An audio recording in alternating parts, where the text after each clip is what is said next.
Welcome to FloridaFishyFinger, my YouTube channel where I take you with me on some fishing adventures. I also talk a lot about micro skiffs, fishing boats, things like that I like. Sometimes I fly my drone around just for fun, overfeeding frenzies.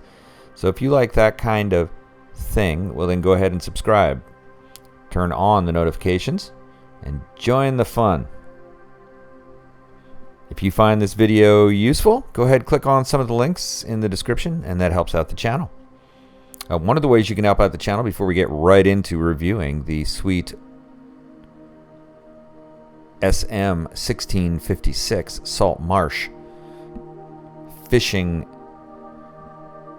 masterpiece. One of the things that you can do to help the channel is to also help yourself by getting a small loan if you need one from the link down in the description from personalloans.com, and that'll allow you to get a very small loan from $500 all the way up to 35 grand, and that's about the range you'll probably be needing if you're in the neighborhood for a boat like this. And there are a lot of different manufacturers.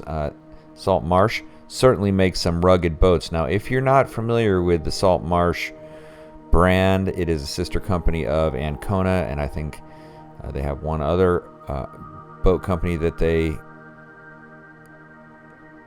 run, and it's the Salt Marsh seemed to be developed on a rugged commercial type of platform. I think, you know, good for just about anything, put on mounting hardware to accommodate your need, and very configurable. That seems amazing, and since they're made out of Kevlar, you know, you already have some level of strength in there that's uncommon in boats. So, by the way, I've reviewed the Savannah already, which is this magnificent little eye candy moment right here. But today we're going to look into the SM1656, and it is the larger version of the SM1444.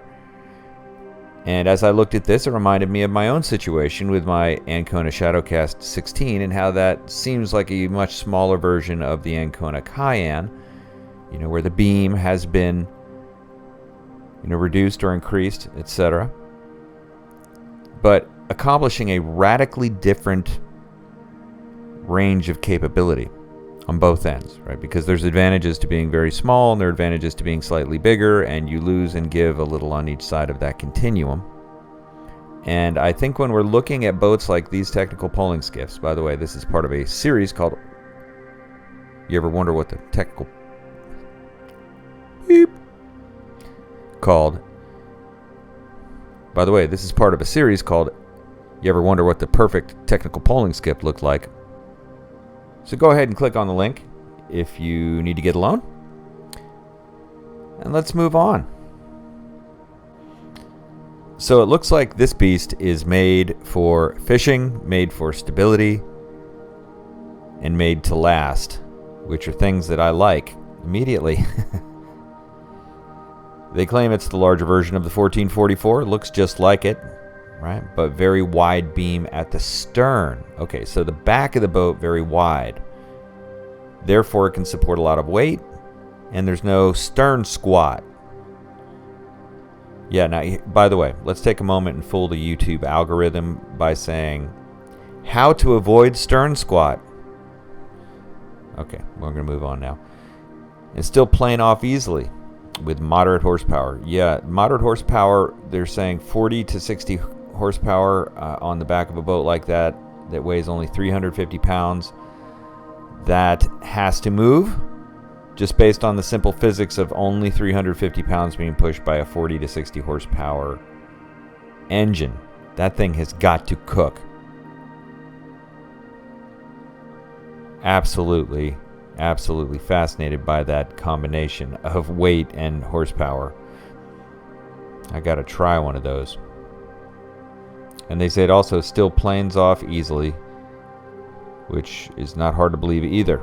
Certainly when you sit up on top of the water like that. And unbelievably stable it's a great fishing platform, yeah, and a working platform, right? Anything you need to be stable for. All right, let's look at some of these pictures of this thing. Oh yeah, yep. Look at how high that sits above the water. Sounds like it's walking on water. That does look like a tough boat. I see the rolled gunnels on there. I like the rolled gunnels just because it keeps you more dry. And I'll tell you one thing right now. The appeal of that tiller, the tiller setup, to me is incredible. I think it makes it incredibly functional. Now look, you have that entire inside of the boat for doing, especially for fishing, for putting whatever you need to put in there and doing it. There you go. Gigantic Yeti, gotcha. Slightly smaller Yeti, gotcha. Fishing box, gotcha. And then you have plenty of dry storage down below. You know, that's pretty Spartan, but with a backrest maybe, or one seater, you know, it looks like maybe there's, I can't tell if that's a seat. No, that's just the top of a Yeti, yeah. Well, maybe you'd want to have a little more creature comforts, but you're fishing for sure in that thing. That is the bare bones. And then here up a notch, Salt Marsh Kevlar. That's cool how they put that on the side. You see it's got like that kind of rib that runs down the side. Kind of an artistic look to it, but sure it's functional. Oh, that is a fine looking boat, ladies and gentlemen. Look at that Tahatsu too. Just sitting in the crystal clear water. I'm not a fan of that hull color there, but you know, to each his own. I'm very particular about hull color, so are you, I'm sure. Why don't you put down in the comments, what hull color would you get on this boat? Because if you went and got one, I bet you you could easily get it just about any color in the rainbow. I got my boat when I went to Ancona as a green, seafoam green, or some might call it guide green, depending. If you want to use the Hells Bay reference, Hells Bay boats color reference. But yeah, this one rigged up with a Yamaha and got that manual power, that manual pole anchor pin stuck in the ground. Look at all that storage. And you can see how wide that boat is towards the back too. Everything's easy to get to. They've got the bilge pump there down lower than the deck itself. Nice little touches like that. Looks like they got the right side plumbed out for a live well or a cooler. That's epic. That's epic. And by the way, the lids opening up that way, if you fish all the time, you know, right? It's so inconvenient if they're any other way. But all these boats are built to be very, very user-friendly, and built because they're built by people who fish as much as you do. More, maybe. That is so cool. Just a cool looking boat. And there you go. There it is, rigged with the...